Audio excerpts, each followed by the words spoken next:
ما كاينش خطا كتمشي عند ولا اللاعب مؤازرة الهجوج ولا مؤازرة لكي يسدد بقوه، وهدف لفائده فريق الوداد. رضا الهجوج كيسدد بقوه وكيعطي الهدف الاول لفائده فريق الوداد. يعني راه قلت لك الله يحسن عاون فكروش، لانه غادي يبقى يصد غادي يرتكب خطا دفاعي كبير جدا في التغطيه الجهه اليسرى ديال فريق الجيش. اعطاه هدف لانه كثره الاخطاء ربما غيبقى يصمد لها فكروش، ولكن ربما كنت كنتظروا غادي يطيح خطا وربما غيكون بداء.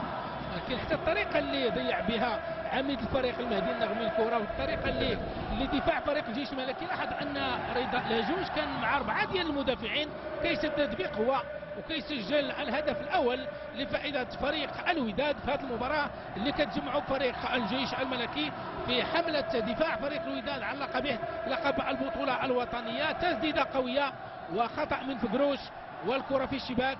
هدف اول لفائده فريق الوداد الرياضي البيضاوي. نتابعه من مختلف الزوايا. الوداد متقدم بهدف ل0. اول عمل مطلوب ديال روما هو تصحيح الاوضاع الدفاعيه